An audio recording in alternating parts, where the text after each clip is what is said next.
Okay, there's only a couple of us, so this is actually just fine. We can have a more engaging conversation. So what I wanted to do today is just, even though this is about lead advocacy and the work that we're doing with Black Millennials for Flint, I would say this is a model that can be used for any advocacy effort, whether it's even in the environmental space, let's say like reproductive rights for women, whatever the case may be. So these are just sort of tools that have worked for our movement, but they're definitely translatable.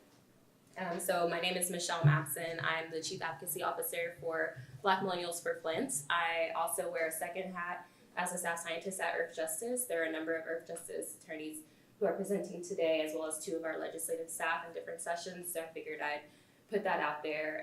So some of my experiences are gonna be related to my work with Black Millennials for Flint. We're a relatively new grassroots nonprofit.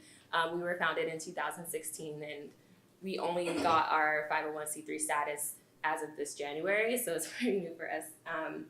But we've been doing this work since the Flint water crisis was really visible in the media, and I say that because we found out, we became more aware in 2016, but it was an issue since 2014. And so here we are 5 years later. Our team was just in Flint on April 27th. Water is still an issue. Folks are still paying the highest water bills in the country, and there's kind of no reprieve in sight, no resolve in sight, unfortunately. So bottled water is still a huge need. We were distributing water. We were working with this a representative from the state legislature to potentially present a bill that would allow for testing and drinking water in schools and daycare and community centers, similar to bills we see here in DC and Maryland, which are also bills we've worked on. So again, trying to find translatable models so that the tools that you don't have to reinvent the wheel. These are all tools, again, that can be translated in other spaces. So that said, this is sort of the agenda, if you will. This picture here was taken also in Flint with our partner at First Trinity Baptist Church. Jaden Smith's foundation partnered with ourselves in the church to create what's called the water box. So it's a sustainable, well, relatively sustainable because we ultimately want the pipes replaced, but it's a solution that provides clean water. So basically water that comes right out of the tap that is not clean as far as the lead content goes through this mobile system that's usually held at the church, but they're hoping to be able to move it around the community.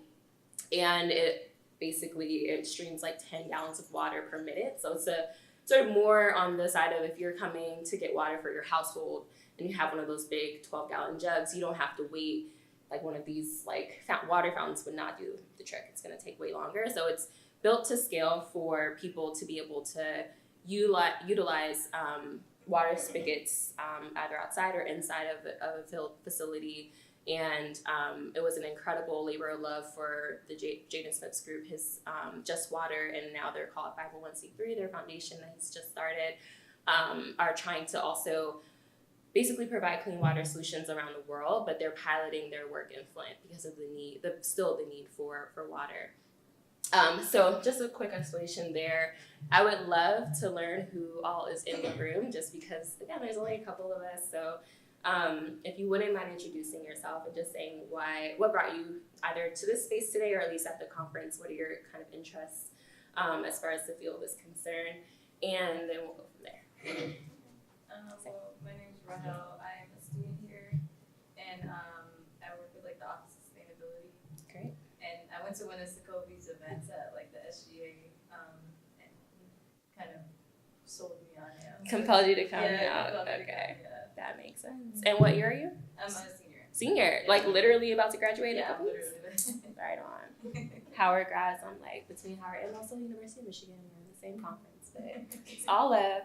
But yes, it's a great time. And what about yourself? I'm Sakura. I work as a molecular biologist at the National Institute of Health. Nice. And I'm applying to PhD programs soon, hoping to intersect environmental justice with science. So love that.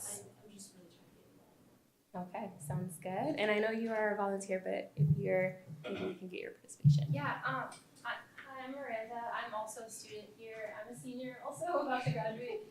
I'm studying environmental science with a concentration in politics and policy, and I really want to get into environmental justice and environmental justice work. And I also work in Dr. Wilson's lab, the Community Engagement and Health Lab. Nice. And so I've been working on environmental justice issues around Maryland and in PG County mostly, and I hope to be able to translate that to my work in the future. Great. And the lady in the back, hello. Okay, I'm Kim Shelton, just a citizen. I'm just here to get more information on what's going on, get more involved. All right. And I seen you at an event I was in too. Which one was it? It was in DC. Was it an urban league event? It might have been. It was in South Beach at the UPO. Oh yeah. Okay, so that might have been our Black Panther brunch. Was I that think it? it was a women's something. Okay, Oh, okay. This was the Nesby event that they held, the community event. Yeah. Okay. There you go. I was gonna we gotta figure out. Welcome. Yes. Actually, it's very different material than that, so it won't be too redundant. But okay, that just to situate us where we are in the room. So who we are, I'll let you know who Black Millennials for Flint is. Give you a couple of examples of the work that sort of how we prep for comment, but also some of the ways we do in community engagement. The art and science of making a public comment. Actually, these are really simple sort of tips and things to remember and recognize.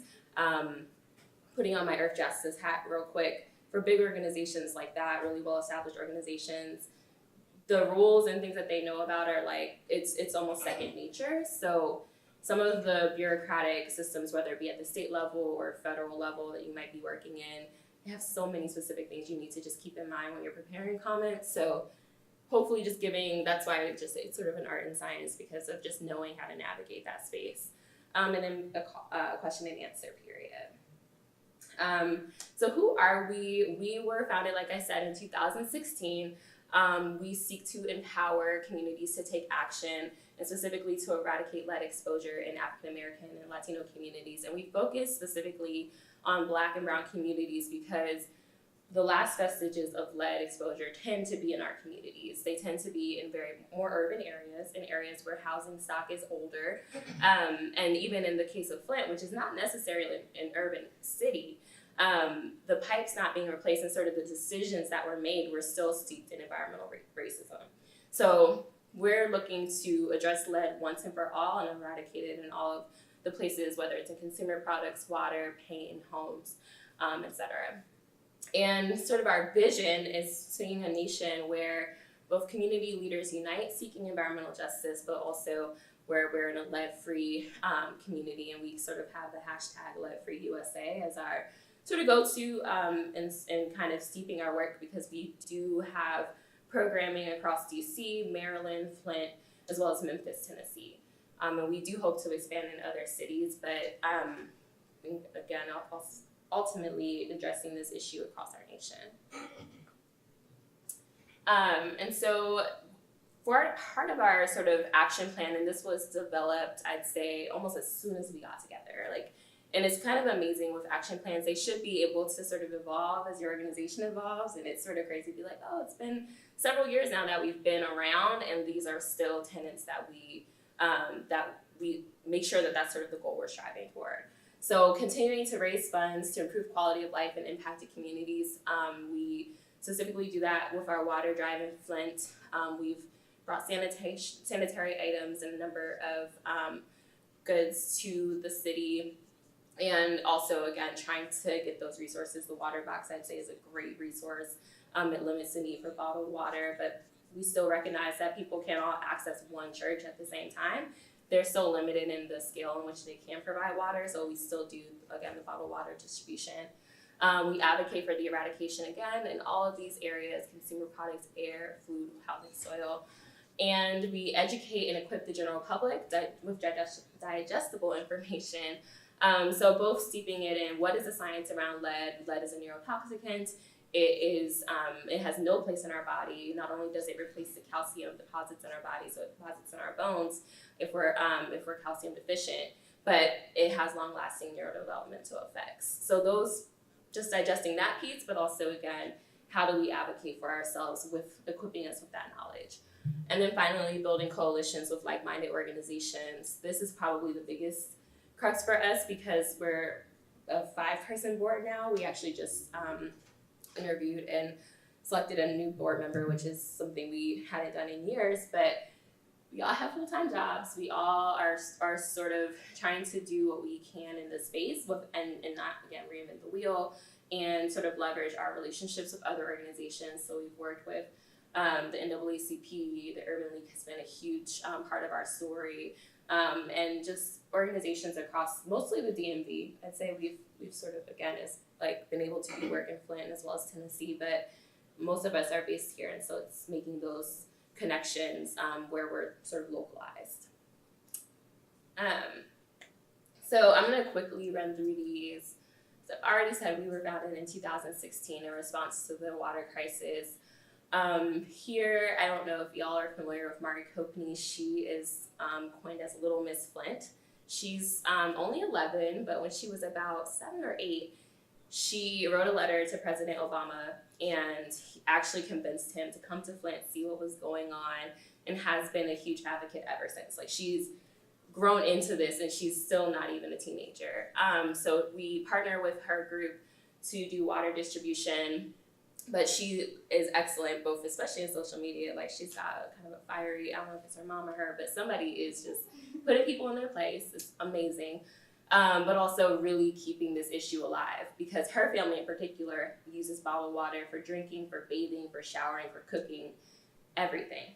And so the amount of just the sheer volume of water that they have to consume, because she has 2 siblings and her mom and her father, it's hard to fathom. It's really hard to fathom. So she was selected as a recipient, both a speaker and a recipient of an award at our Community Action Summit last fall. So we have made, I think the kind of more important thing to highlight are sort of the testimonies we've done across both the DMV as well as in Tennessee. Those have led to the passing of several bills that are addressing lead in drinking water, mostly in public places, so schools, charter schools, recreation centers.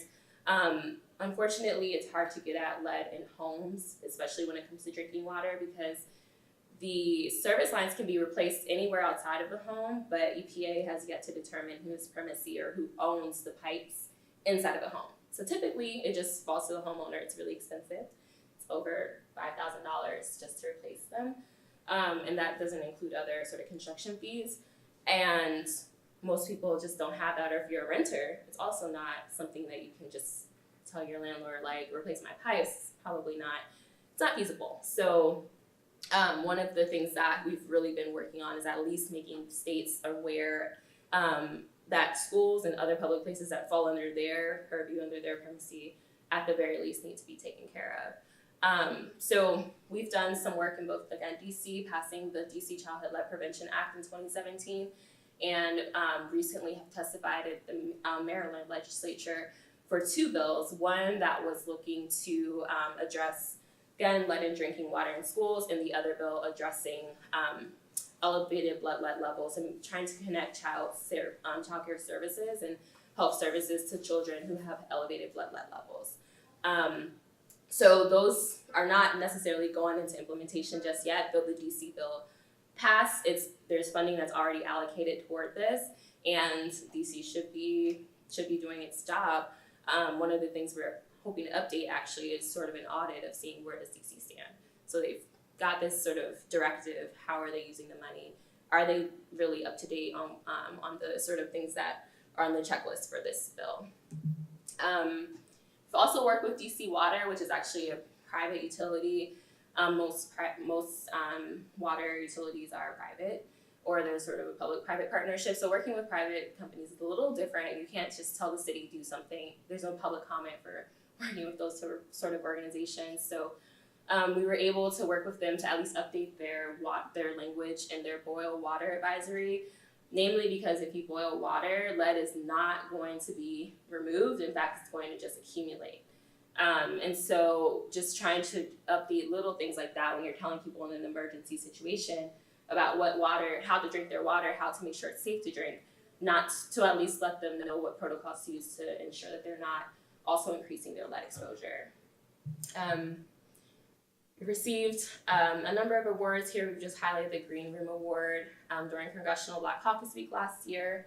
And finally just being featured in the BET docuseries Finding Justice that aired this spring. It was a really cool opportunity. They highlighted 5 other issues, including voter suppression, criminalization of kids in LA, cash bail, and police brutality. So they wanted to also look at environmental justice and selected lead in Baltimore as an issue. So we'll see a clip from that. So I have a question for you all, ladies. When is it appropriate to make a public comment, do you think, and who should participate? And just throw anything out there. It doesn't have to be even raising your hands. Yeah. I think like when you're trying to like get support for like a bill, Mm-hmm. and then we should the people who are affected. Okay. I agree. Anybody else agree, disagree, or have anything to add? Yeah, I feel like when an environmental impact statement is being done, Mm-hmm. make a public comment then. That's right. Definitely. And who do you think participates in that process? I think anyone can do it, Mhm. but like community members mostly. Yes. So putting on 2 hats here, I agree with both of you. Absolutely, if there's any opportunity, first and foremost, whether it's to get support for a bill, to introduce a bill, to advocate for the introduction of a bill, or else a lot of times city councils will hold hearings or public meetings, and they may not even have anything on the agenda. So that's, again, an opportunity to introduce your issue. Otherwise, there are also opportunities for commenting on rulemakings, which is kind of what you're getting at. An environmental impact statement would sort of fall under the step that's taken during the rulemaking process.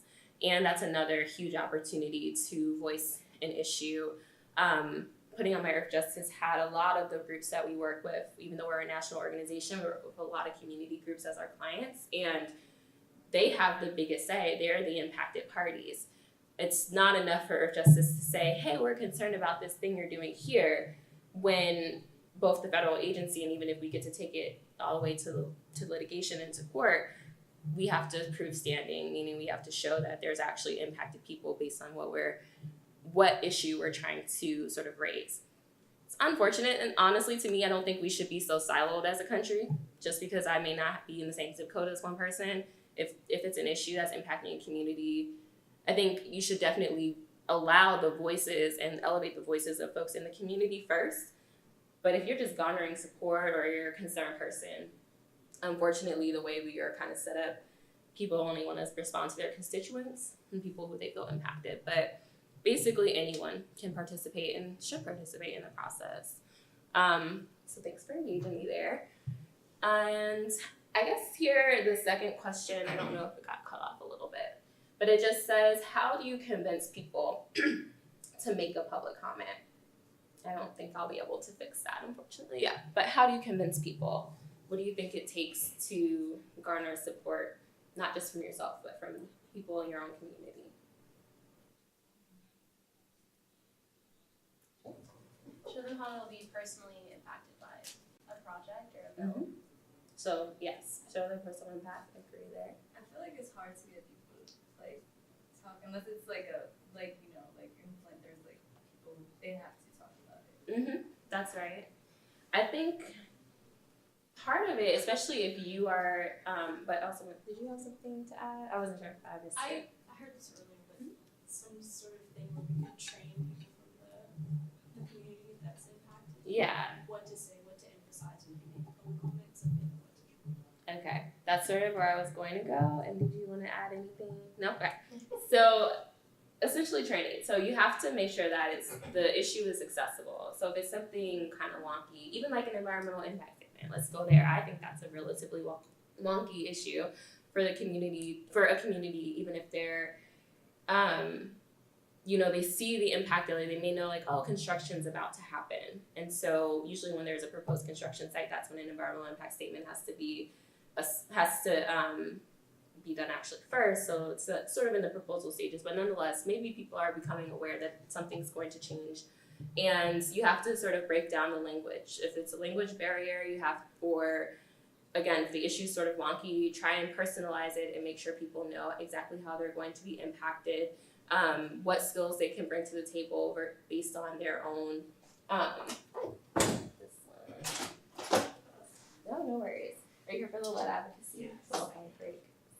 and some confusion. Yeah, I'm sure. So yeah, just making sure that people are both aware of the issue, breaking it down in ways that are basically layman's terms, and then also making sure people have all the right information, when to show up, possibly what to say, what are sort of the huge, having worked through maybe a brainstorming or community brainstorming session, what are the points where everybody's coalescing around, and go from there. So part of it is just, again, personalizing the issue and making sure not only do people find out the importance, but how it's going to impact them as well. So I have a couple of clips just to share. I actually mentioned the Wakanda brunch we had last year, and it was basically a brunch, but it was really a briefing for the community. All of the facilities, if you will, or venues or locations we work with are Black owned. So we worked, and we specifically have a preference to work in Ward 7 and 8 in DC, namely because those are the most impacted. They have the oldest housing stock and the most sort of legacy around having at least still the highest Black population. So it's east of the Anacostia. And so I'm gonna go ahead and see if I can open up this link and also hope that the sound is working. Did not test that yet. Hi, my name is Christina White, and I'm the Director of Strategic Alliances for Black Millennials for Flint. Today, we launched our LED ambassador. I can see it on my screen, but y'all definitely can't. I probably have to pause this.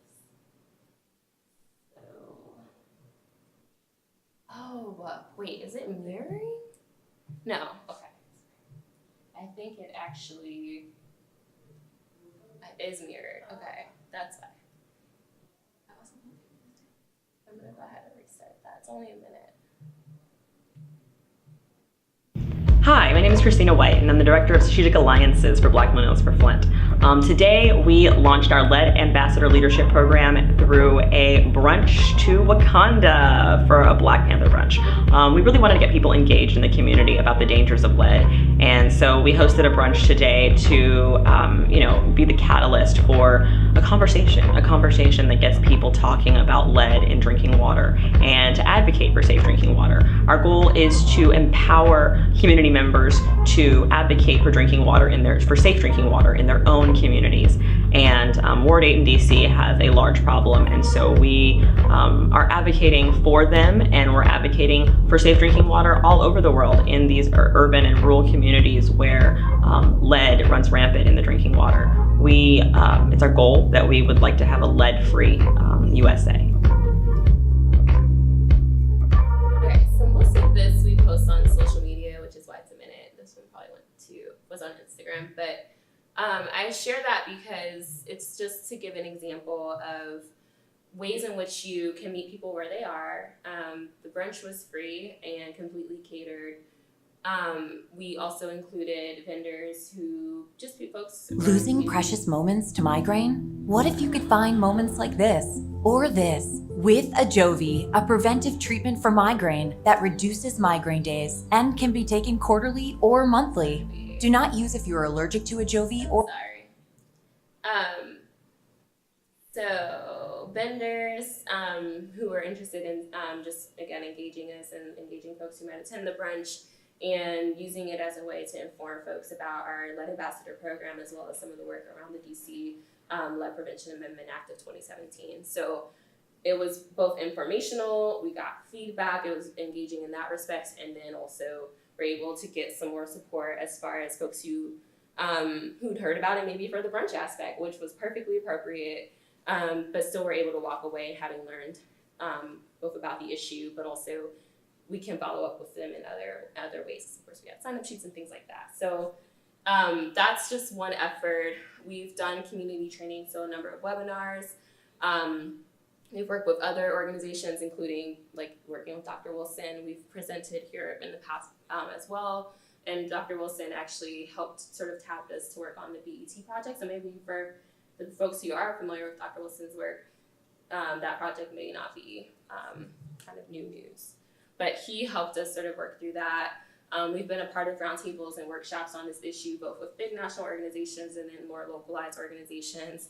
We've done canvassing across Ward 7 and 8, as well as in Baltimore. And our focus there is just making sure folks are aware of some of the steps they can take to limit their lead exposure, potentially if lead is being trapped in the home through the soil, how you might prevent that, how you can connect with resources like the Department of Housing, as well as Department of Environment and Energy and Environment to have some remediation services, so connect folks to remediation services and the such. So really literally going door to door and just saying, hey, do you guys have any, like, how old is your home? Do you know if you're a renter? Just kind of collecting that kind of information as well.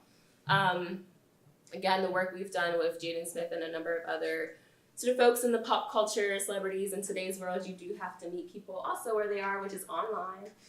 So social media and that kind of engagement is really important.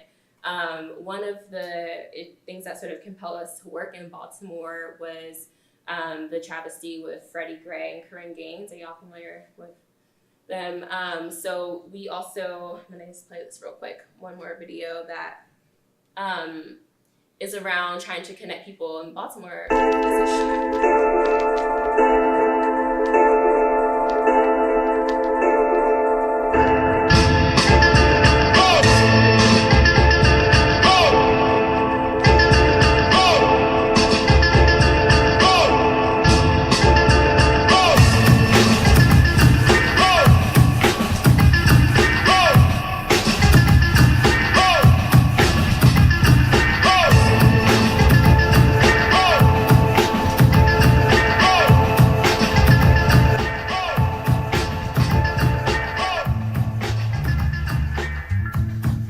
So when people think about lead, a lot of times people are like, okay, like Flint.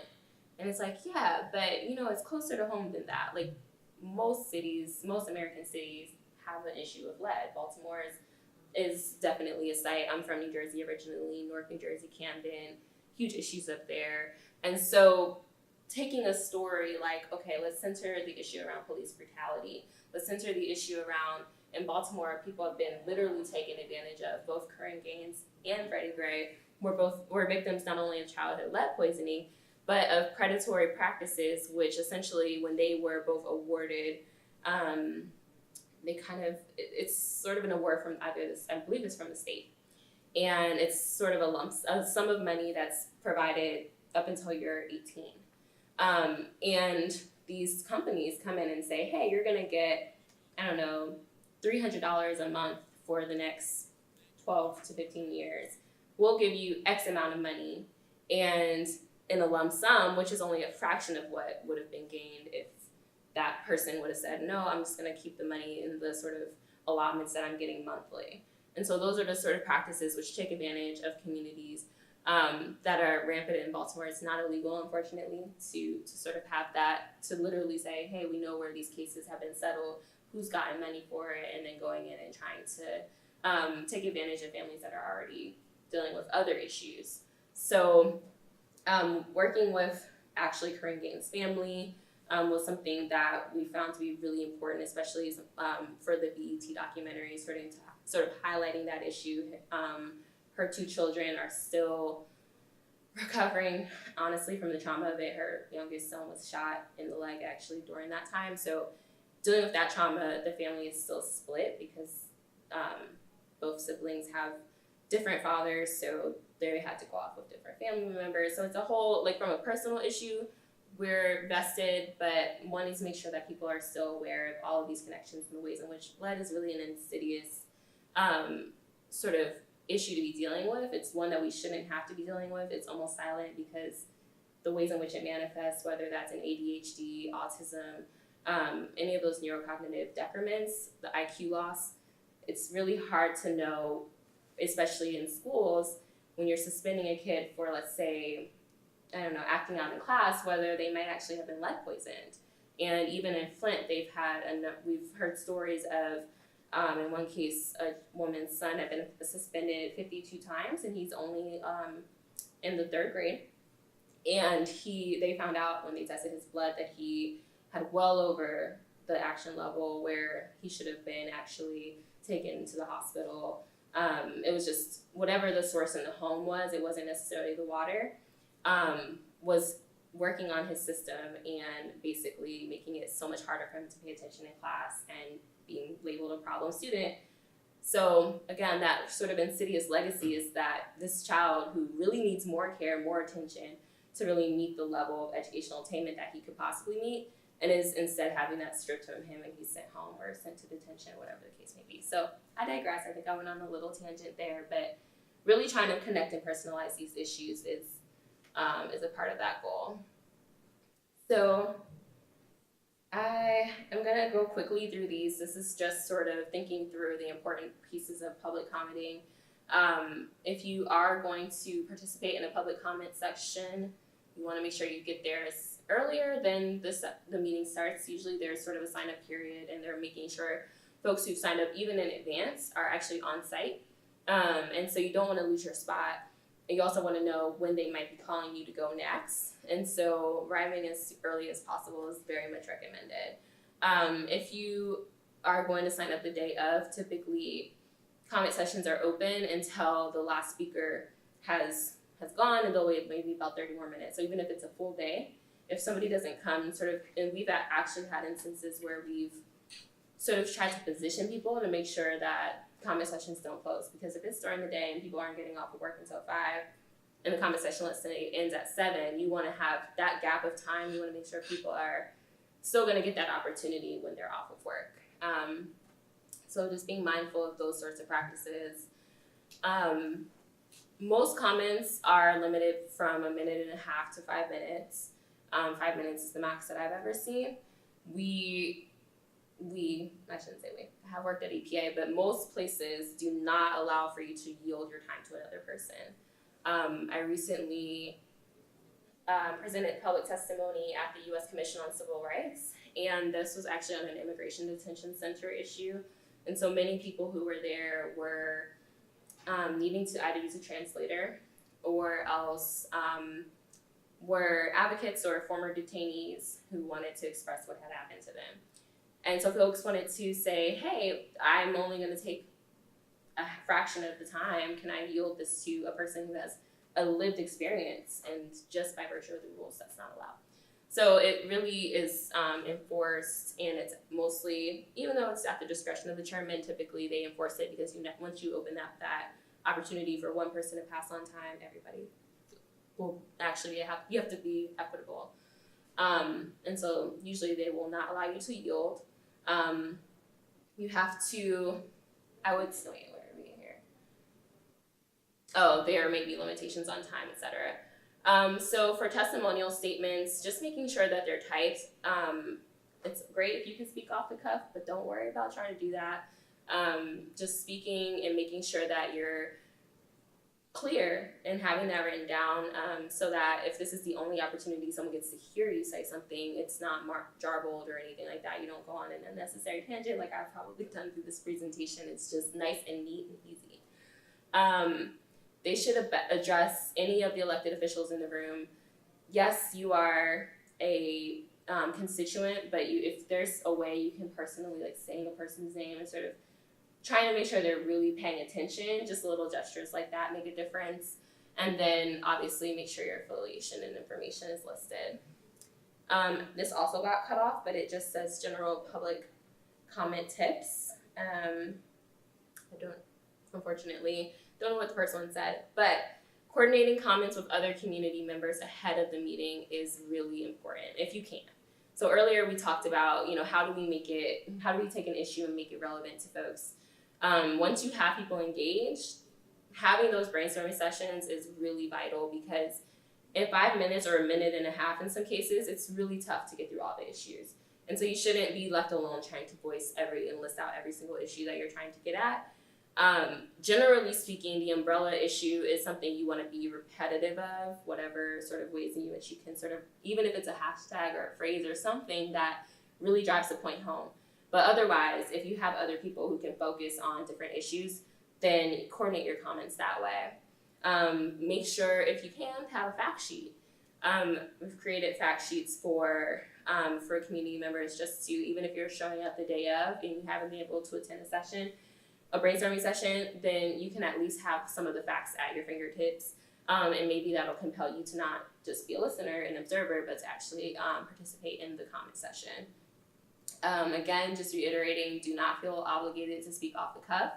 write it out, and make sure to deliver your message both at the beginning and then restate it at the end. So whatever is the most important crux, whether it's your recommendations, articulating the issue, those are things you want to make sure that before your time is potentially up, maybe you talk slower than you thought, whatever the case may be, that you're not missing the opportunity to make your strongest point. And usually our strongest point is quote unquote the conclusion. But in the cases of doing an oral public comment, you just really want to make sure you don't risk not being able to get to the end. That happens often, and it's unfortunate. I just want to make sure, are you here for the lead advocacy training portion? Okay, great. There was an issue. Yeah, I'm actually dealing with a case of lead contamination in the area, so. Well, actually, let me take a second. We all introduced ourselves because they were a small group. So these four ladies actually introduced themselves. I know you also came in a little bit after, so would you mind just saying your name and what you're hoping to get from today? So I'm Iana Jones. I am a project coordinator at the National Environmental Health Association. So working on a few projects. One is Health Law Policies grant, and one portion of the grant is working on lead abatement and advocacy for lead prevention. And so that's why I'm here. I'm trying to get as much information as possible. And former grad here, just graduated last May from the University of Maryland. Got 2 seniors in the room. Yes. Home stretch. Yeah, home stretch. Did a lot of work with Dr. Wilson and some work around environmental justice, and which is why I'm so passionate about this topic. And so happy to be here. Thank you. And Kathy Michaels. I'm a neuroscientist, a PhD neuroscientist, and started my career working on actually the effects of very low levels of lead on brain development, and so a long history of that, and have taken every opportunity I can to be involved. And the Sierra Club's been kind of working on some of the Baltimore, lead and pain issues, but one of the other issues that I've been working with an organization on are the synthetic turf fields and playgrounds that are like all over, especially urban areas right now and even suburban areas. Many of them have high levels of lead, and they just discovered that in DC, in a playground at an elementary school. The problem is nobody's testing, and of course this is where kids are all day, large part of the day, and a lot of kids who might not even otherwise get exposed to lead, now they have another source. So anyway, so we're trying to figure out how to advocate for that in a setting that there hasn't been a focus on. yes. And that's also, we should have had an idea, because I know there are other contaminants that are concerns, because it's all like basically pieces of tire. The tire crumb, So there's it's like lots of petrochemicals other, and all kinds of other things we know of, and welcome. Yeah. So let's see. So we're kind of mostly through my part of the presentation. Just a couple of tips for preparing a comment. So it may seem obviously very simple, but we do want to keep it simple and digestible. So identifying a problem, the policy, and the politics. So when you're identifying the problem, just recognizing, again, taking relatively what's the broad issue, all there is under that umbrella of the issue, what is known, especially if there are scientific studies that really codifies the issue, that's helpful. If you know of other, getting into the policy piece, if you know of other recommendations or sort of practices that have been taken in other areas. So if this is a local issue, let's say, a lot of times California is sort of the gold standard or has done a lot more than other states when it comes to recognizing issues. They sort of are at the forefront of, especially on the environmental side, trying to sort of be leaders and making sure to try and practice a precautionary principle and making sure things are not, that for folks who may be exposed to, let's say, lead or other contaminants, that even if the federal policies don't make sense and aren't up to date, that they're working on these issues. So if there's existing legislation, existing practices in place, again, I've said this before, but don't reinvent the wheel. See if it's scalable and can work in your community as well. So having that policy piece is vital, because when you're going into a public and going to speak to whether it's federal or state or local officials, they're going to want to know what you think could help to solve the issue. So those recommendations are really important. I don't think so. It's in a different group. Okay, sure. I was like, I know the sound is loud, I figured that out. So having those set of recommendations, and then the politics, understanding who has a stake in the game, whether it's local community members, if there are private players, potentially your lobbyists, or folks who are lobbying, and then also how to drive the point home for the actual elected officials, especially if they live in the community, trying to personalize the issues, really important. So problem, policy, and politics. So this is actually a rubric that we've used in prepping for comments, getting post-preps to deliver comments and being on the same page. Thinking through, again, a clearly stated, articulated problem, making sure you specify some sort of policy that exists or something where there's existing practices so that we can, and maybe there's even an evaluation and seeing if those practices are even any good.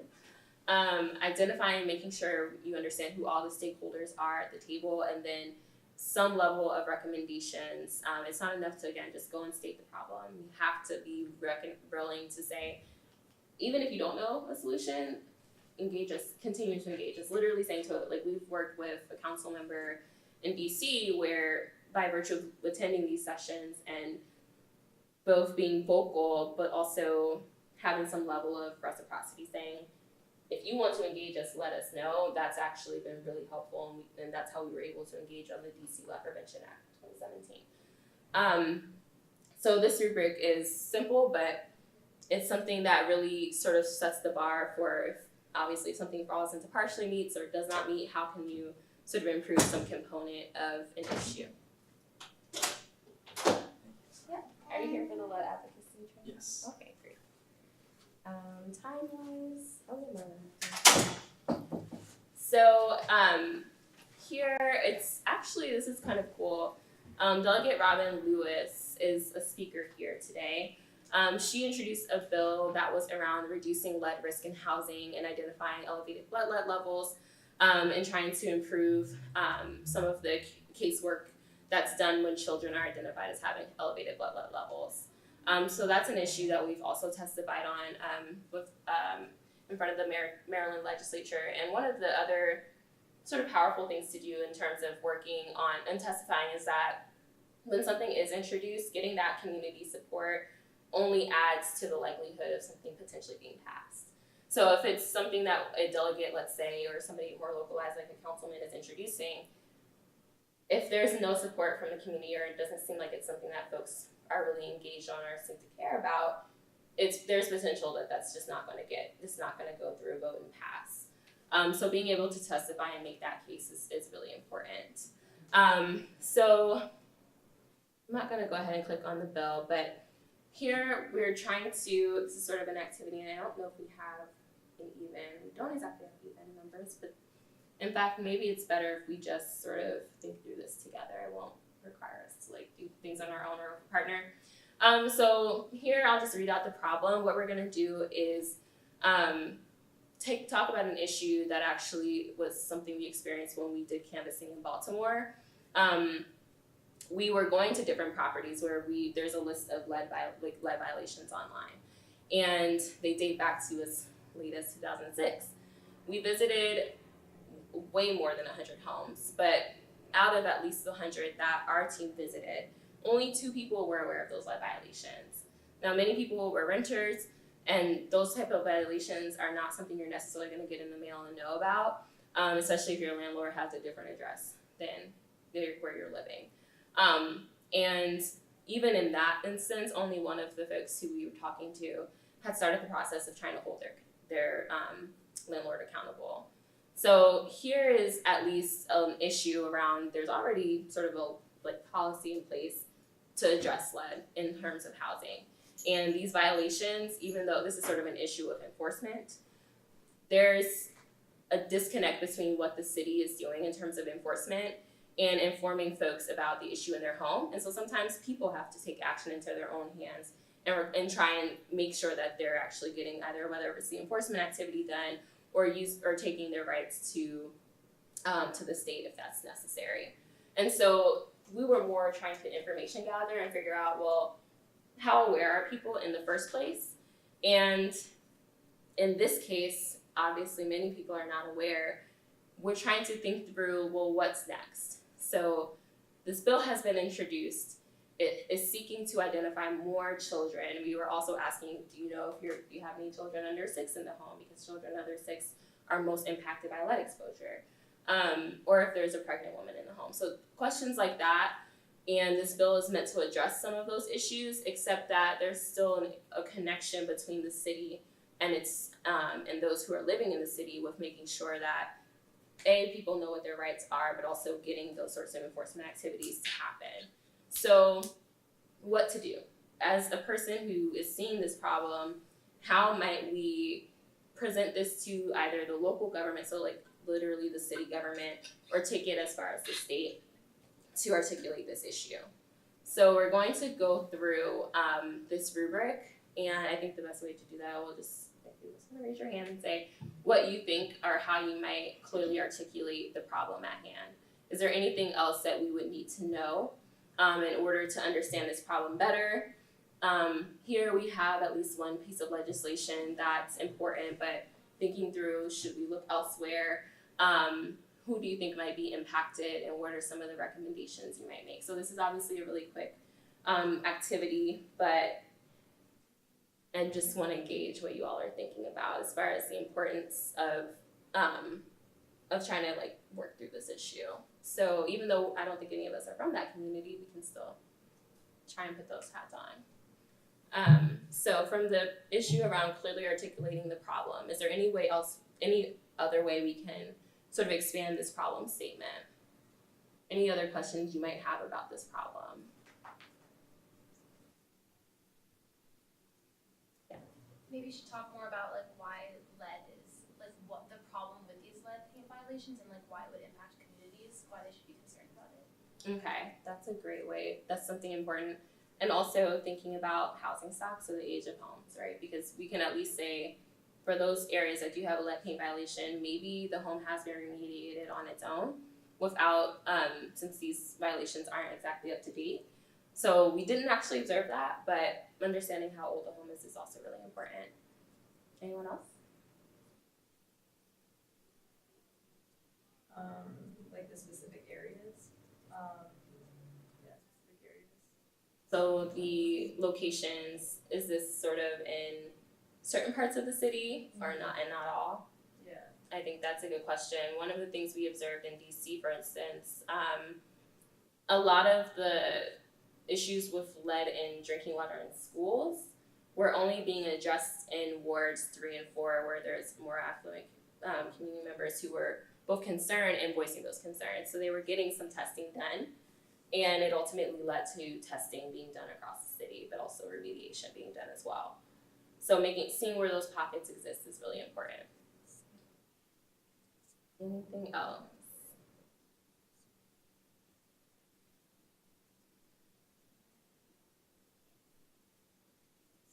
So I think the only other thing I would add here that we were again really concerned about is recognizing when there might be children in the home, and also asking, are you a person who babysits children? Do you have grandkids or potentially nieces and nephews or other children, any children who might be coming through the home, just to say, even if your home is not where there's a child residing, it's still important that they may be spending time there and being exposed that way. Do you ever put cases in these statements, like 56% of these residents under the age of 6 were testified on lead exposure or something? I think that would be important information if it's available. We don't have access to that information, and one of the things that this bill is trying to do is improve that investigation and surveillance. Mostly the surveillance is done during, so it's like 2 under 2, so making sure children are tested at least twice before they turn 2. But that's not, like your pediatrician is not required to do that necessarily. And so trying to make some of those improvements is really important as well. Okay, so as far as the policy and legislation, what sort of would you envision might help to bridge the gap between this issue? Even if you can't think of something that exists, what might be something on the table? And this honestly feeds directly into the solutions and recommendations, even if there's not legislation that currently exists. What would you recommend as far as envisioning a solution for this problem. I guess like tracking the like contaminants in the water and also like finding a solution towards that, like working with the water companies. Okay, so tracking, definitely. Anything else? So not just for water, but for paint. Yeah. Oh yeah, for any, yeah, definitely paint. So, I mean, there should be requirements that, for testing, in any of the housing stock and to make sure that there hasn't been, make sure the testing isn't just on the surface. Right. Because sometimes they can just paint over, Right. so. And even in the soil as well. And the So soil, many right, so- times. These older homes, not only is the paint, there might have been paint on the outside where the fencing was, or is at some point, so the lead dust travels not just inside the home, but it also gets deposited outside as well. So requiring some level of soil testing to be done. And I guess at what point, should that be done? Is anytime they do any renovation, so if it's older housing stock, I mean, sometimes, anytime there's renovation, because you may uncover, lead contamination that wasn't apparent. Right. Otherwise, or nobody, And there's no even, reason to yeah, test for it. you may not be aware to test for it. Yeah. I think for that piece, especially for the renovation and abatement in lead, trying to make sure also that those same contractors are using practices that if you do discover there's a deposit of lead, not to make sure you're not further contaminating the area. So EPA has some rulemakings on that from larger construction projects, but not typically remediation in homes and such. But that's a practice that you can literally find a third-party contractor who's certified to both make sure there's lead, if they do identify lead, how to properly contain it so that it again doesn't spread outside of the home. One thing I just was thinking, just in terms of policy and legislation, I'm just thinking of older properties in particular. Sometimes people who buy them might do some testing, right? But then later on find out, during a renovation project, if you really want people to renovate the way they're supposed to, which can cost a lot of money. Right. If they're, from a policy standpoint, doing some kind of grants or something to help people do the right thing. I Instead agree. of hide it. Yeah. I'm just thinking just a lot of old, it's not even, private facilities, say pool clubs, I don't know, really old, they have a pool house, it's like, oh my God, we can't afford even to, so we'll just kind of, but if there was a grant or something to help, I think everybody would want to do the right thing, so. Yeah, I think you're right about that. There's actually another bill that was introduced related to testing for lead in drinking water in public places and schools namely, and there is a grant mechanism attached to that so that if it is discovered that there's an issue with drinking water, that schools and other facilities have access to some monies to help them remediate. Similarly, DC is trying to do that with lead replacement in pipes, for pipes, or lead service line replacements. They're trying to connect folks who are homeowners, which is a little bit of an issue, to some monies to be able to replace their own pipes. And I definitely think that is a translatable policy to trying to do remediation in homes for lead-based paint, since that's still an even larger issue than drinking water sources of lead. So that's something where if we've identified some level of policy or legislation, try and see if there's components of something that's already existing and working, and say, why couldn't this be sort of an analogous program in place for addressing lead paint in homes? So we've identified potentially some legislative actions, thinking through impacted stakeholders. Who might you say are people who need to be informed about this issue, or who you want at the brainstorming table to be participating in the comment process? So I know you visited 100 homes, but what about apartments? Do they have this too? Yeah, So a landlord definitely. previously. Yes. We did not visit apartments, but that's definitely is an issue in apartment buildings as well, for sure. So landlords would need to come to the table. Sometimes convincing landlords to come to the table is really tough. That grant mechanism might be a really great way to start to connect people, because typically a renter is not going to be able to have access to that kind of grant. So there is a huge need to say, let's go to the landlords, but also because there are some rights that exist at the state level, I don't want to say you want to threaten somebody with a suit, but it is a way to say, hey, we're aware of this issue. Let's not let it get to a point where some other enforcement action has to be taken. I think it's a win-win because if word gets out that your apartment complex has lead, then people are not going to live there. That's so if you take actions to undergo lead abatement, it's Mhm. going to keep people flowing.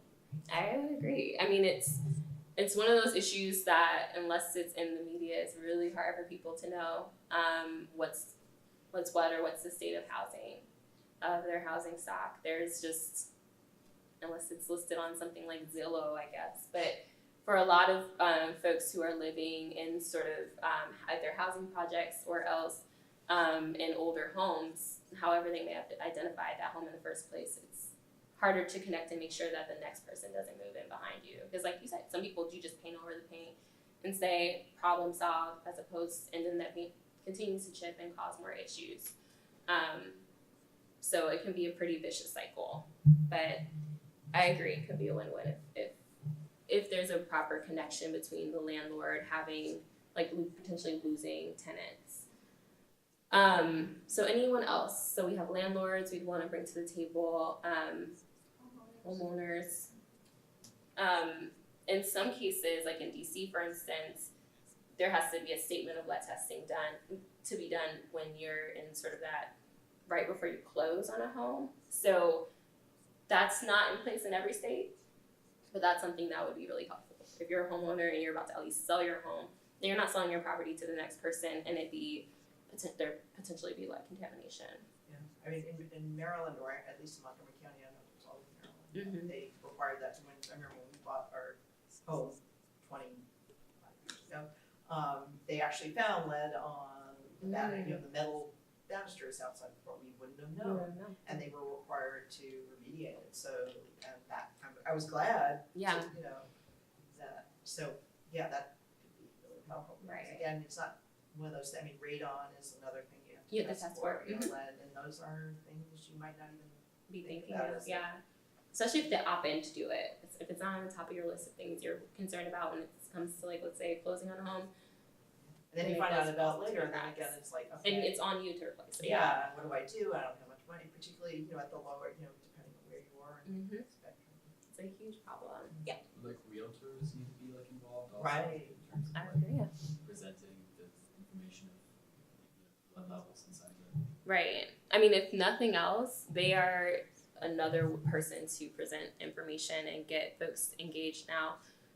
Maybe from an educational standpoint, if there is no legislation or anything in place that sort of allows for the solution to be made, at the very least, they can make sure they're informing the person who might be moving into a home of what to be checking out, like whether it's a checklist, even if it's not required at the state level or city level.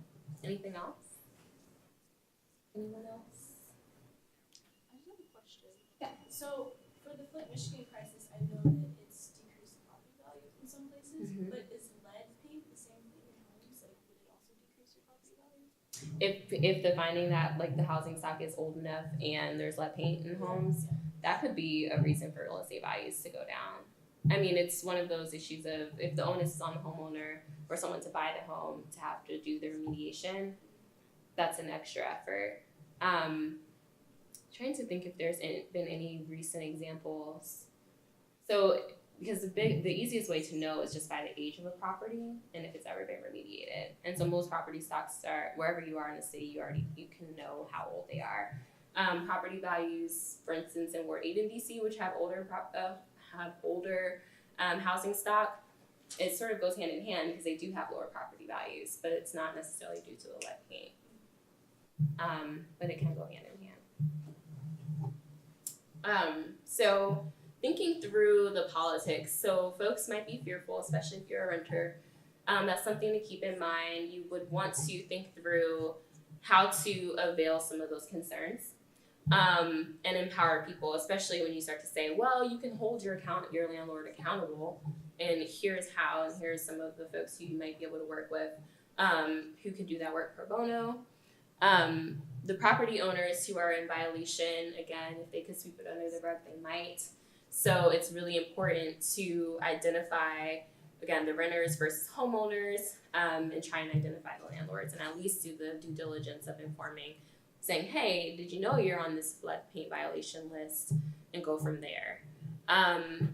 One of the things we observed in Baltimore, where there was some level of development activity happening in the community, some might be skeptical of developing, others might say, let's let the property value continue to decrease and come in and swoop in and buy up a whole block.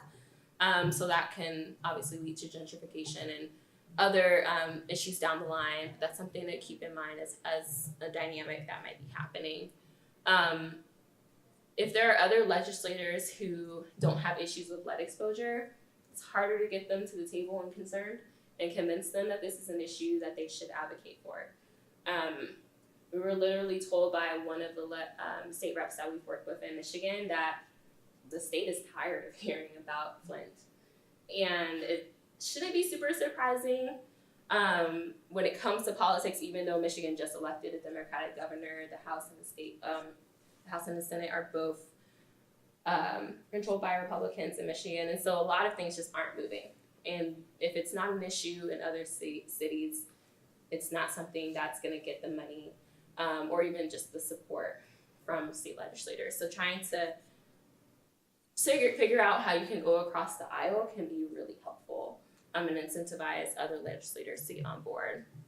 HUD violations are an interesting aspect because if a home or some development property has received federal funding, then now this is also a federal issue. So if you're finding that there's a lead paint violation in any type of development that has gotten any sum of money from the government, from the federal government, specifically HUD, they have their own requirements.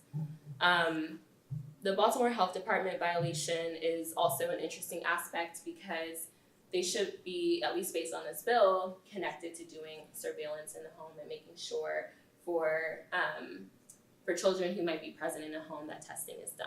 So connecting these sorts of violations can be a really powerful tool as well, because if there is a gap between either updating those violations or the enforcement, and this, let's say a family does move in, I use a lot of DC or Flint examples, but in DC, there was a really unfortunate case of a family moving into a home that was actually developed by HUD, and the landlord painted over the paint. DC housing inspectors inspected the home and approved it. However, within months of moving in, their youngest daughter was severely lead poisoned and hospitalized. And so this was all over the news several years back, but it just goes to show you that having the most up-to-date information, it's not enough to just have information, it has to be up-to-date. And so that was an example of someone falling between the cracks. And then, of course, identifying children who might have elevated blood lead levels. Let's say if you're doing your due diligence as a pediatrician, you'd want to say, well, what might be the source of lead? Is it coming from drinking water? Is it coming maybe from a daycare? Or is it coming from someone's home? So having healthcare professionals at the table, I'd say, is sort of the other stakeholder we could consider. Some of the work we're doing in Tennessee and Memphis, they just approved a whole lead prevention commission that our founder, President Latricia Adams, helped to sort of frame the scope for, and she will also serve on that commission. But in terms of thinking about who would be required to sit on that commission, they're thinking through what are the sort of stakeholders who would need to be involved. Having healthcare professionals is really important, whether it's caseworkers, pediatricians, or people working on in community clinics. So I want to finish up with, actually there was one more slide showing one last video. I don't know where it went though. This is part of the series that we participated in with the and sweet. Charmin Ultra Soft. It's softer than ever. Okay, so here is it's just an example of the canvassing work that we were doing in Baltimore. And just to provide a little bit more context, since this clip is relatively long, we organized a day of service in Baltimore specifically around lead violations, so specifically focusing on paint and lead violations. First, trying to make sure folks were familiar with the issue, so we had an educational sort of hour just talking about the history of segregation, the history of redlining, the history of some of the insidious work that Hopkins has done and Kresge and other Krieger, other sort of institutions that should be helpful that have been harmful to the community, and just trying to understand people may have a mistrust, and there's a good reason for it. So making sure if you're coming from the outside, especially as we are, that we're understanding of all the dynamics that might be at play. And then from there, going out, assigning folks to teams, having looked at this lead violation site and understanding all the homes in a certain area that might have lead violations, and literally going door to door to find out whether people were aware, and providing some information on how to connect them to resources for lead abatement and remediation. And so that's sort of how we were able to come to this conclusion that only less than a handful of folks were aware of these violations and what to do about them. So we worked with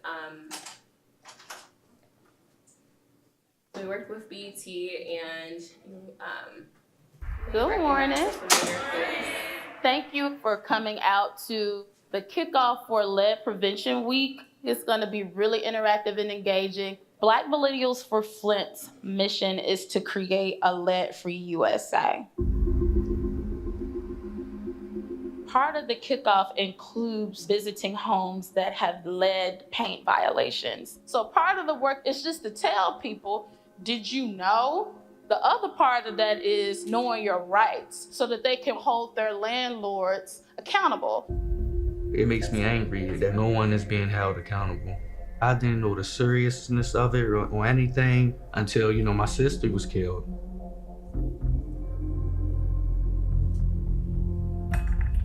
Today, I'm walking around the city spreading the awareness about lead poisoning in the community. I want to give my energy to things that could create solutions.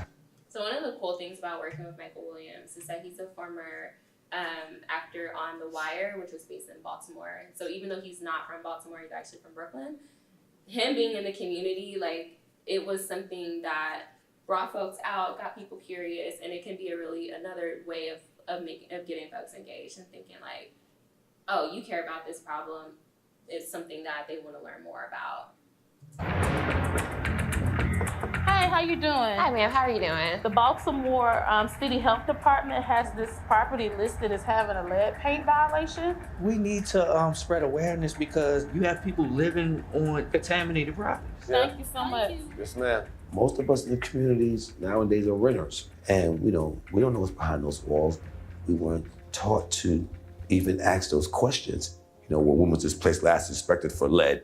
I didn't know about these things growing up. I just found out about that. So we want to leave you with some information that you may could have dialogue with your homies. You know what I mean? Just say yo, educate ourselves about the lead in our community, because it's with our kids, you feel me?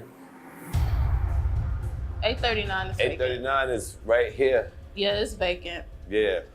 Look at So that was another thing we found. There was not an up-to-date listing of all the vacant homes in Baltimore, and that's a huge problem in different cities, but literally we would walk to a building that had a violation, and the home is entire building might be empty.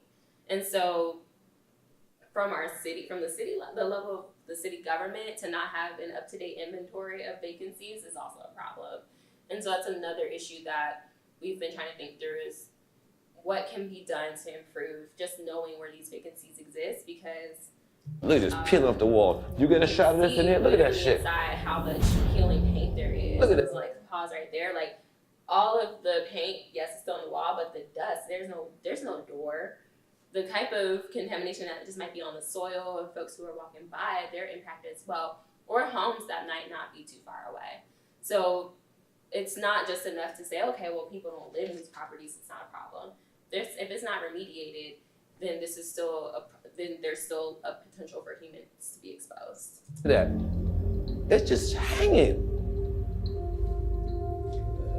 You're looking at a city block, and out of 20 homes, 18 of them are abandoned. It's intense. It is. It's intense. Should some of the responsibility for making sure that this place becomes lead-free fall on the developer or the city or both? I think it's both, right? It goes back to accountability and oversight. But then the other part is, who are you supposed to essentially like hold to the fire to ensure that they're doing the things that they're supposed to do? Very layered, multi-layered. There's layers to our oppression, Lord. I'm extremely fired up after spending today in Baltimore and seeing what's happening here in the streets. My brain wants to explode when I think about the effects of lead. It makes me want to ask the government and the housing department, why in the would you want to consciously keep poisoning our communities? I'm past pissed off. I'm in action mode right now.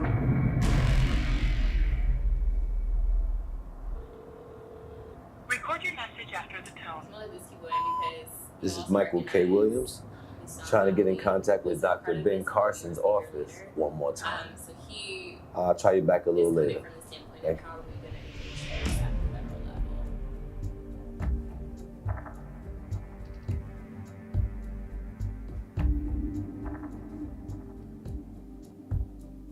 I'm tired of waiting for them. So we are on our way to Dr. Ben Carson's office in Washington, D.C. to come and speak to them about the lead situation in Baltimore. First, I'm gonna stop by and pick up my boy, Mustafa. Hopefully we can get a solution.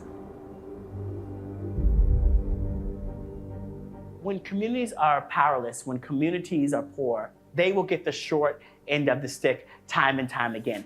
Make no mistake, it is all by design.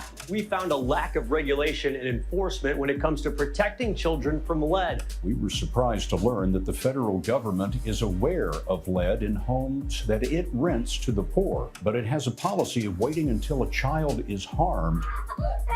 So I just want to circle back to that. The policies exist, but clearly there's a disconnect between the policies and what is actually happening on the ground. I mentioned the precautionary principle earlier.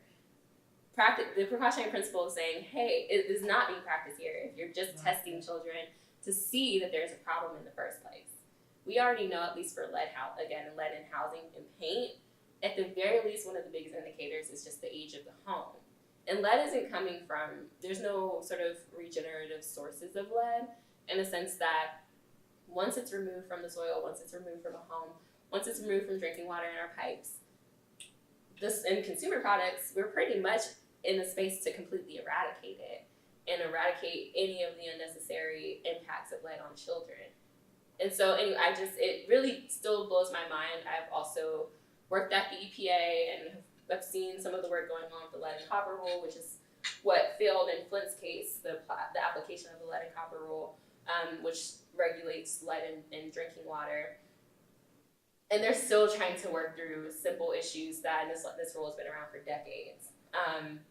Most of this, unfortunately, when we say we're surprised that the government might be aware of some of these issues, it's not that the government doesn't have our best interests at heart, but connecting, again, the massive resources in order to address this problem, they've been dragging their feet, is the best way to put it.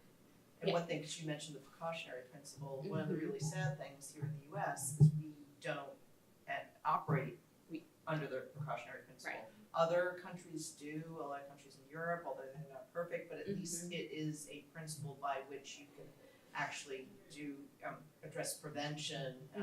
But in the US, they're very careful. In fact, I remember watching a hearing where somebody brought up the precautionary principle, and it was in relation to exposure to lead and other and the industry reps were like right away cut it off. It's like, we don't, and literally said, we do not use the precautionary principle in the United States. Don't even mention that. So anyway, it's something anyone who's working in the area of toxics or prevention from almost anything needs to understand that it's something we have to change here in the US systemically, and also to understand that we don't have that happen so often. People say, well, why aren't they protecting us? Well, in part, it's systemic because it's not built in. It's not built in our system. I mean, it's not built into our especially from the top down, it's not built into our regulatory policies or those regulatory schemes.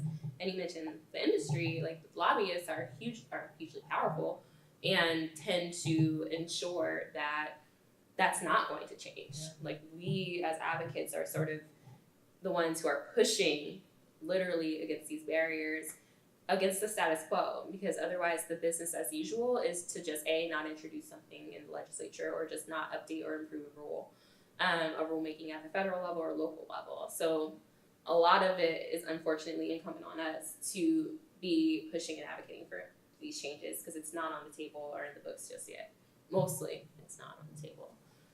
So I just wanted to highlight that. Before it gets the lead out. Not only are communities being exposed to toxic amounts of lead, governments are not cleaning it up. We need to make more investments here to make sure that people are not being exposed. We know how to find lead paint and lead in soil and lead in water. We know how to cut that exposure. This is not a hopeless situation. Only one stop there and say, yes, we have the tools. There's literally more so an issue of keeping our policymakers accountable and getting them to remediate. It's literally that simple. We know how to test for it. We have all the tools to remediate and abate lead, whether in whatever form it's in, or whatever I should say, media that it's in, and we are still dragging our feet. Situation. This can be fixed. The solution to this problem really is embedded in money.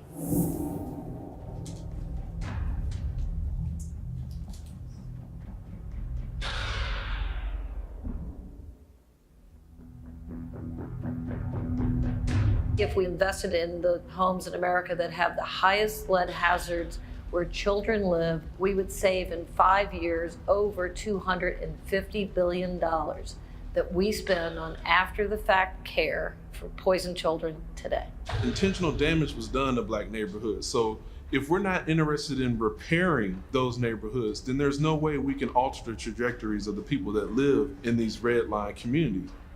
We often hear removing the lead paint is complicated, it's difficult, very expensive. It would cost a lot of money, and we could have done it nationwide many times over rather than give $1.8 trillion to the wealthiest Americans and corporations. They have different economic priorities.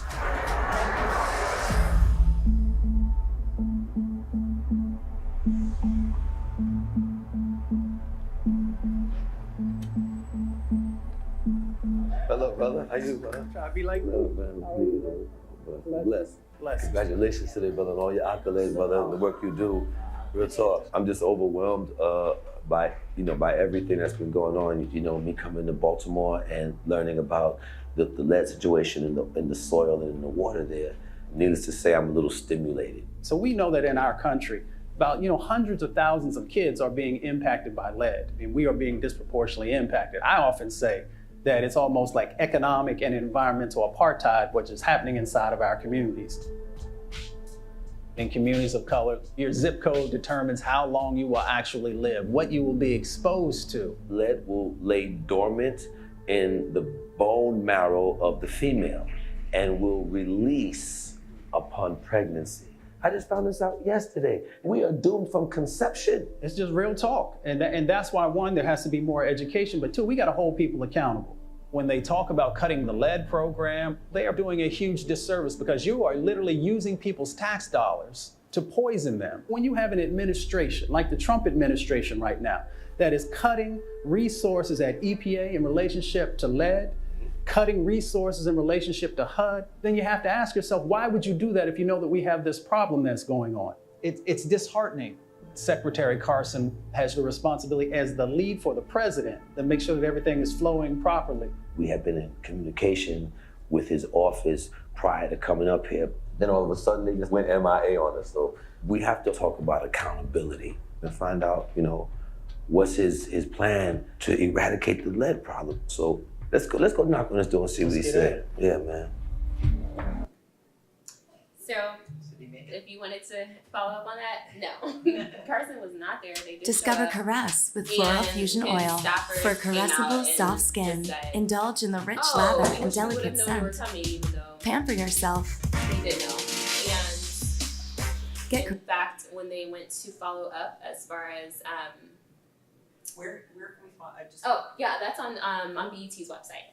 So they basically did this year a 6-part docuseries They focus on environmental justice and lead-based paint in Baltimore, but they also did police brutality, criminalization of kids in LA, voter suppression, and cash bail. And so in this whole episode, I think it's about 50 or so minutes long, they focused on what we just saw as a really big part of it, trying to get Carson to sort of just be visible and available. In fact, the production team will have said on the video, they tried several more times to communicate with the office and it just completely stopped responding. So he's definitely culpable in this. And then they also focused on, again, some of the insidious work, like what happened with Corinne Gaines and in her situation, just not having the sort of ability to assess situations and what level of harm she might be potentially placing herself in. For instance, potentially getting stopped at a traffic light and being more in an agitating sort of interaction with the police. Even though it's well within your rights to question things, it also puts you in harm's way, as we very well know, to not comply with what the police are telling you to do. So just things like that, where just making the connection about long-term potential harm, we do know that lead limits your ability to do that. And so just making those sorts of decisions. In fact, her brother also sort of he has been poisoned himself and has also accounted some of the ways that manifests for him. And so that is another big part of the episode. It focuses on both of their family. So I think as far as we saw they were trying to go to the federal level. I think we have to sort of ratchet it down now. There aren't as many opportunities right at this moment for public comment at the federal level, even whether it be in Congress or state or federal agencies. And so going back to the incredible work that Robin Lewis was able to do at the state level are some of the sorts of practices that we can see replicated across the country. Literally what's happening in Baltimore, which might have precipitated the need for this bill, is also happening in North New Jersey. It's happening in the Bronx. It's happening in Oakland, even in California, which is sort of the gold standard for trying to be a progressive and put money toward these issues. So we invent the wheel. You can take this sort of policy and try and get that passed in a legislature in another state. Because at this point, the federal government is still dragging its feet. In terms of what the local government can do, we, again, engaged DC to pass the Childhood Lead Prevention Act of 2017, which mobilized some money to remediate, both test and remediate when there's findings of lead in drinking water, whether it's at drinking fountains or sinks or where food is being prepared. There's money to make sure that that's done across the city. One thing we also recognize, though, which actually fell between the cracks for us, are that parochial schools and private schools do not fall under that policy. So what that means is a lot of parochial schools are held in old churches.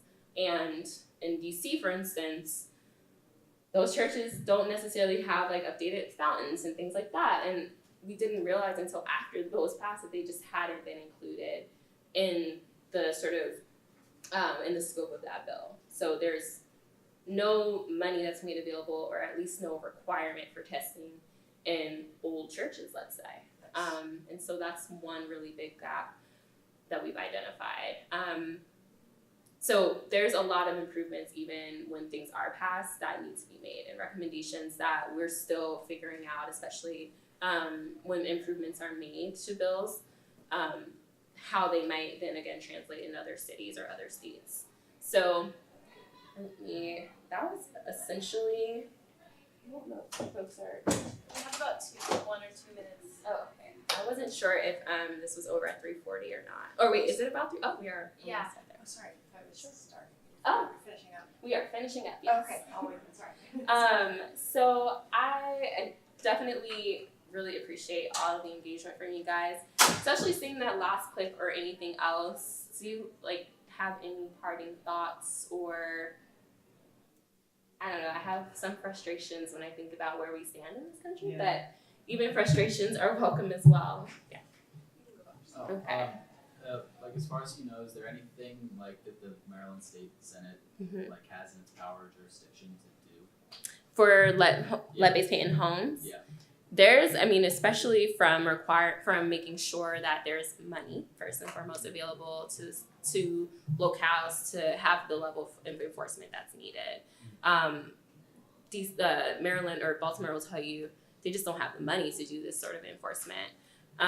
So in this case, the bill that Robin Lewis was able to help get passed is trying to connect at least the children who do, like expanding the testing done for children who may have elevated blood lead levels.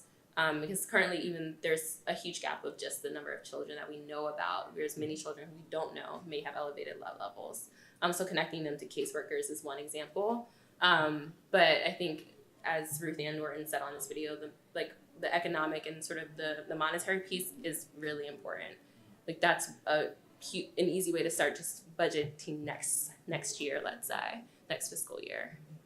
Because you want to get to the prevention part, so testing the kids. Yeah. But of course, they've already been exposed. Impacted Yeah, for exactly. Exposed. Forever. I mean, there's no going back once a child. Whereas if there are incentives in particular and regulations and inspection, funds that actually go to that. Exactly. And that the enforcement is actually done, then we can get the lead, like said, get the lead out of housing stock. And the point that you made about private, a lot of daycare centers, yes, in addition to schools, are in churches and areas that aren't subject. So I don't know at a legislative level how to address that, but there's got to be. I mean, if private homes can be subjected to rules, then I think maybe anytime that it's a school, no matter what facility it's in, private or public, but something that's tied to the fact that it's a school or a daycare center and that there's children there. Yeah, gratefully they have to register like any other facilities. They have to. They would just be considered a child care facility. So at least in DC, they're covered anywhere that there is a child care facility. So if it's even in your home, they have to provide some testing. But that should, it's got to be statewide. Yeah, it has to be statewide, and getting to, again, the heart of like testing or the enforcement piece of getting families out of homes that they find to have lead violations, and also making sure that new families aren't moving in. So they need money to do that. I want to go here first, and then we'll finish. Okay, 2 things. Yes. And you kind of answered it. So for recurring lead exposure, I mean, even if you like get tested for lead, tested high, and undergo chelation or whatever, right, you're still placed back in the same environment, so it can happen again. So you're saying there's some programs that allow you to move from those places? Well, if they are programs that, depending on the housing or the funding mechanism for that housing and then stock. The second question is, this is sort of kind of off topic, but I see there's a lot of plastic bottled water use in Flint, Michigan now, but I feel like, are we interchanging one potential health hazard for another? Yeah. That's such a great. I'm gonna quickly say they have an initiative with the bottled water. They're actually taking recycled bottles and actually making art and other pieces out of them. The state is trying to do better about collecting the bottled water, like the empty bottled water bottles, and the recycling program, unfortunately, is not as expanded as it needs to be in the whole state of Michigan. So even just recycling in the first place is tough, but they're trying to expand those services. But are people educated about not refilling their water bottles because plastic can leach? Yes. And that's part of the solution with the water box is the jugs that they're using. They're also handing out jugs in addition to allowing people to use the water box, which is a refillable 12-gallon source, so that that material doesn't leach any sort of the plastics and phthalates or whatever other chemicals that we normally find in plastics. I don't know if they've thought, because I know in Montgomery County, some of the schools tested high lead. So they've been trying to look at other solutions other than water bottles. Right. And filters. There are ways to filter stations where you can fill up your fill up containers. Just expanding those. Until you get safe. I mean, we should have lead-free water, but until it gets to that point, that's one way. I mean, even a lot of people install filters in their houses anyway, so why not have filters in schools? That's definitely a big piece of it. Oh, and then Just one thing to add. So I actually worked at the Maryland Environmental Health Network with Delegate Lewis at that time that the bill we were advocating for that bill. So big you probably have deal. more you can say about that. Like I'm like, what else did I about? Because I know it's an incredible. Like it really does do a lot to expand services. Yes. It's and working with Ann Norton to advocate for that bill as well. So there's a lot of great things that are being done at the local level. If I could connect with you to just see if there are any other examples where some policies are being put in place to address lead, that would be really, really great. Because we could definitely step out. We need more examples in terms of local health departments are trying to do more around this topic, but they don't really have those solutions. Yeah. No, absolutely. Or they're just. I mean, even though we're connected by the internet, like they're just trying to figure out like what else is out there can be really tough to find. For sure. So I definitely want to connect on that. Finishing thoughts, and or are you gonna kick us out? He's trying to get us out, but I wanted to quickly ask, like, do you feel like a lot of this information is deliberately hard to find? Because like I remember, like I was trying to look up what water sources might be contaminated with lead. Just like I was going on the EPA website, and like I could not find that information easily at all. And it's very I convoluted. studied environmental science and I couldn't understand it, and so it's like. Like if it's in my field and I can't understand it, like how else you is able? Right, yeah. Sorry. We can let's talk about that actually, because it is definitely intentional in that sense. Yeah. And in fact, even if it's not intentional, these websites are they're really confusing. hard to